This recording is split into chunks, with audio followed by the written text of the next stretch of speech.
अस्सलाम वालेकुम Usman. As a pharmacist या इंफॉर्मेशन आप लोगों के साथ मैं शेयर कर रहा हूँ कि मेडिसिन्स, हर्ब्स या सप्लीमेंट्स या इस तरह की कोई भी चीज़ें हम लोग इस्तेमाल करते हैं अमूमन अच्छी होती हैं बॉडी के लिए, लेकिन अक्सर इनकी वजह से कुछ साइड इफ़ेक्ट्स आते हैं जिनका हमें पता भी नहीं चलता। हम वो मेडिसिन भी इस्तेमाल करते रहते हैं और वो साइड इफ़ेक्ट्स भी हम लोग खामखा बर्दाश्त करते रहते हैं। एक साइड इफ़ेक्ट है पेन का, जो अक्सर ही किसी न किसी मेडिसिन, हर्ब्स या इस तरह की किसी चीज़ के साथ रिलेट कर सकता है और हमें नहीं पता लग रहा होता, लेकिन हम वो पेन बर्दाश्त कर रहे होते हैं। हम लोग तंग हुए हुए होते हैं, फिर भी वो हमें समझ नहीं आ रही होती। मैंने काफ़ी सारे पिछले एपिसोड्स में कवर किए हैं मेडिसिन्स की या हर्ब्स की वजह से जो पेन काज हो सकते हैं, जैसे रीबाउंड हेडेक है, मसल पेन्स हैं, एब्डोमिनल क्रैम्प्स हो सकते हैं, जॉइंट पेन। अभी इसमें भी मसल क्रैम्प से रिलेटेड इन्फॉर्मेशन आप लोगों के साथ शेयर करूँगा। एक बहुत ही कॉमन मेडिसिन्स की क्लास है डायरेटिक्स। वो हम अक्सर इस्तेमाल करते हैं, हमारे बुज़ुर्ग भी इस्तेमाल करते हैं। ये हार्ट के पेशेंट्स के इस्तेमाल के लिए फ़ायदेमंद है, हाई ब्लड प्रेशर के लिए फ़ायदेमंद हो सकती हैं, किडनी के इश्यूज़ के लिए फ़ायदेमंद हो सकती हैं। डायरेटिक्स जो है इनको वाटर पिल भी कहते हैं, क्योंकि ये बॉडी से एक्सेस फ्लूइड को बाहर निकाल देती हैं। जो बॉडी में एक्स्ट्रा फ्लूइड्स हैं वो बॉडी से बाहर निकल जाते हैं और उससे हमें हमारे हार्ट के और किडनी के इश्यूज़ जो हैं वो कुछ हद तक कम हो जाते हैं।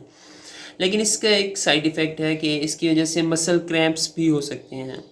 क्रैम्प्स यानी अचानक उठने वाला एक मसल्स का दर्द है जो खिंचाव की वजह से पैदा हो जाता है, मसल क्रैम्प। ये जो है ये इसलिए है कि हमारी बॉडी में बहुत सारे इलेक्ट्रोलाइट्स हैं काम कर रहे हैं, जैसे पोटेशियम, मैग्नीशियम, सोडियम।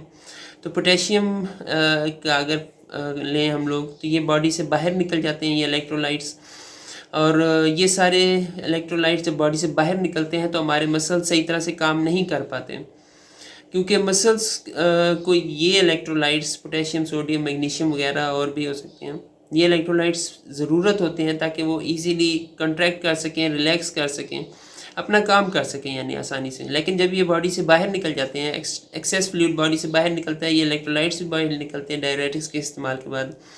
तो जब ये बॉडी से बाहर निकलते हैं तो मसल्स को सही तरह से इलेक्ट्रोलाइट मिलते नहीं और वो सही तरह से काम कर पाता नहीं, और फिर वो आपको एक मैसेज भेजता है क्रैम्प्स की फॉर्म में, दर्द होता है आप लोगों को।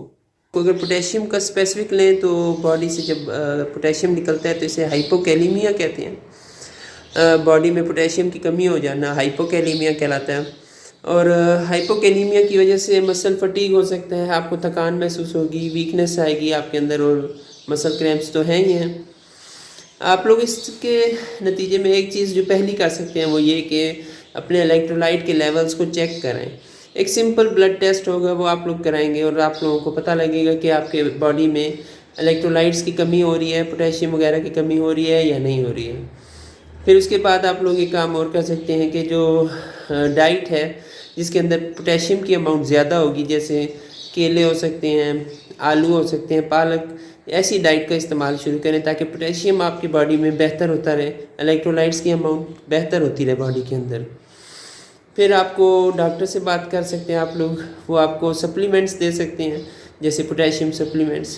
ये टैबलेट्स या सिरप की फॉर्म में आप लोग इस्तेमाल कर सकते हैं, तो ये आप लोगों को फ़ायदा पहुंचा सकते हैं। एक चीज़ और आप लोगों ने करनी है कि हाइड्रेशन का बहुत ख्याल रखना है, क्योंकि डायरेटिक्स के नतीजे में पानी बॉडी से बाहर निकल जाता है, फ्लूइड की अमाउंट कम हो जाती है, तो पानी का ख्याल रखना है, पानी अच्छी अमाउंट में पीते रहना है आप लोगों ने। तो ये कुछ चीज़ें हैं जो आप लोग कर सकते हैं ताकि आपके मसल क्रैम्प्स का इशू कम से कम हो। इलेक्ट्रोलाइट्स का इम्बैलेंस हो सकता है।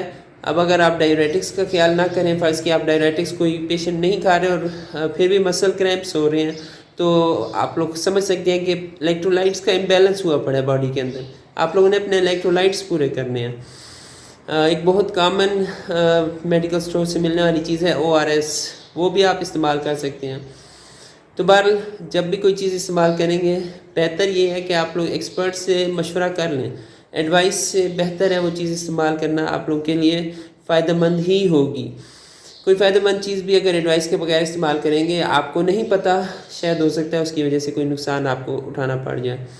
तो बहरहाल अच्छा है किसी एक्सपर्ट्स के साथ मिल के इंफॉर्मेशन लें, उसको इस्तेमाल करें। इन्फॉर्मेशन ज़रूर होनी चाहिए, तो ये इन्फॉर्मेशन मैं आप लोगों के साथ इसलिए शेयर कर रहा हूँ कि आपको पता ज़रूर हो, लेकिन चीज़ें जब इस्तेमाल करेंगे तो डॉक्टर्स, फार्मासिस्ट्स के साथ मिल के उनके मशवरे से आप लोगों ने इस्तेमाल करनी है। इंशाल्लाह फिर मिलते हैं नेक्स्ट टाइम पे। जज़ाकुमुल्लाह खैर।